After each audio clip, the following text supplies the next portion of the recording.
I'm Bob Zimmer with the Greater Yellowstone Coalition. I was fortunate enough to be able to participate in the Ecological Health kind of working group as we set this up. And the last time I addressed this group, it turned into I had 10 minutes to go, and it turned into a 15 or 20 minute ramble fest. So tonight I have notes, and hopefully I'll keep that to a more concise program for you guys. When we set up the Ecological Health work group and we started working on some of the things that we needed to address, definitions were really a big piece of what we had to confront. What were we working on? Where were we working? What were the things that had been done ahead of us? And so in order to develop that scope, we spent a lot of time trying to define ecological health. What does it mean to the group? What does it mean to the community? And where do we focus? And to some degree, ecological health is a terrestrial thing, it's a wildlife thing. And we really had to work hard to bring that back to the ecological health of the river systems. One of the big things that came out of that work also was we needed to understand, measure, and monitor ecological health. This is not a steady state system, so things can change a lot as you go through the various parameters. And ecological health also reflects the baseline that you use to start from. So Big Sky has had a lot of change from the time that humans first got here, and we see it every day when we drive up and down the roads. How do those things impact the measurement, analysis, and understanding of our ecosystem and ecological health? Another big piece of the work that the group did was to look at what has been done in the watershed up till now. So we had a lot of reports, a lot of input, and as Kristen and others have said, a lot of smart people in the room to look at a lot of the issues.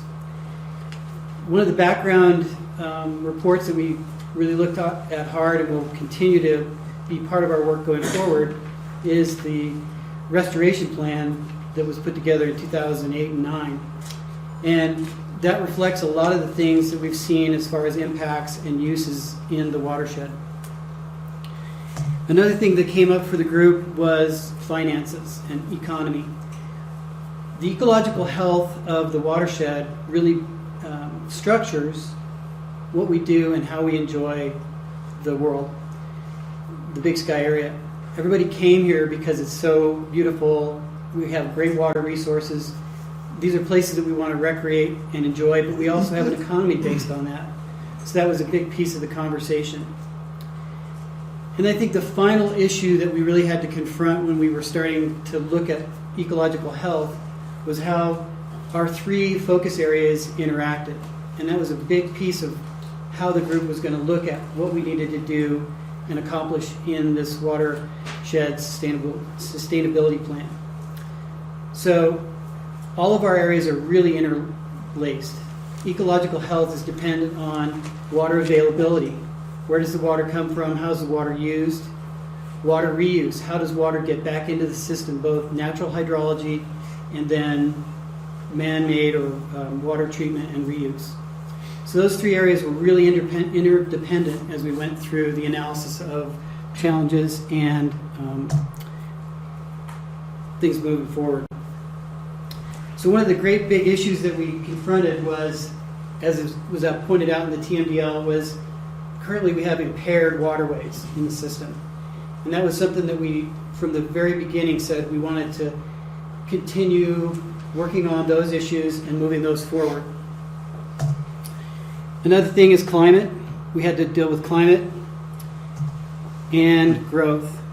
Those issues are kind of covered in how we're going to analyze and monitor the systems going forward.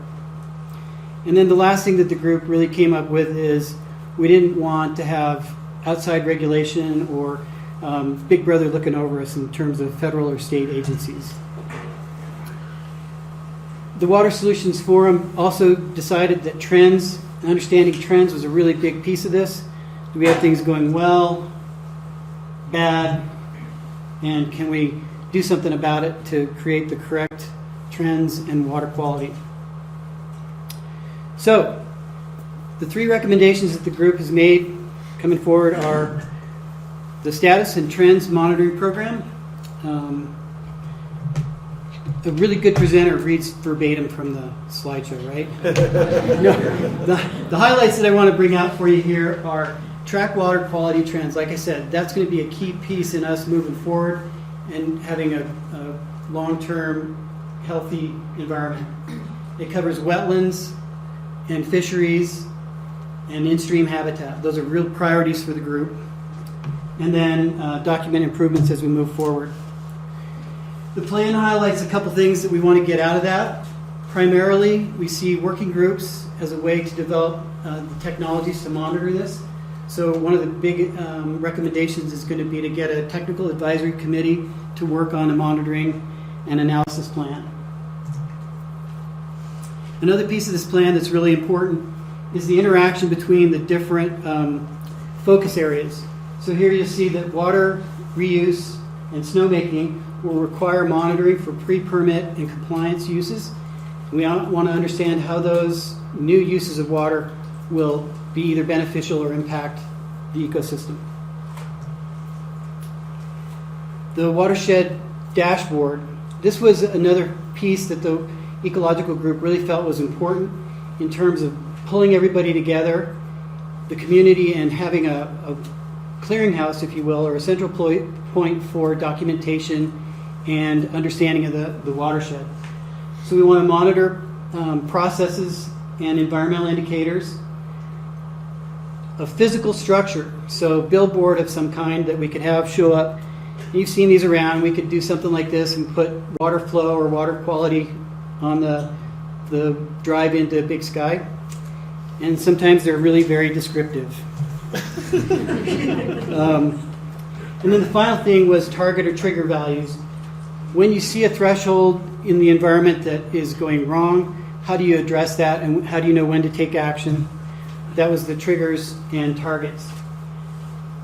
Adaptive management was another big piece of this process. How do we get into that adaptive management mode and work with other parts of the forum outcome? And then the highlight of this slide is to show that Jeff Dunn does not know how to spell stormwater. No, I'm sorry. Adapt as needed. Actually, he corrected some of my slides, so I got to give that to you. Thanks. But the real key here is that the program helps us adapt to things as they show up and as they are needed, and then addresses things like the TMDL. So we know that we're making progress and we're taking care of the business at hand for the program.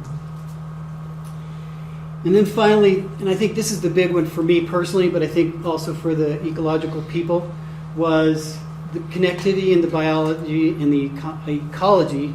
Make sure that those are working together well. Update the TMDL process, and then make sure that we have an abundance of wild and native fish. And,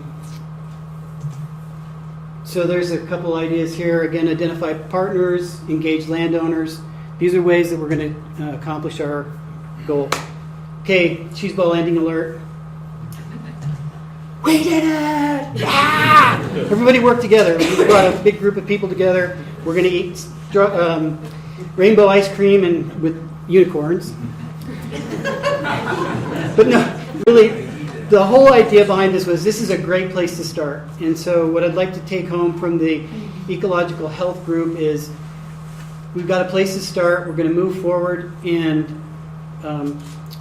in the end, protect and enhance the ecological health of the water system. So thanks very much.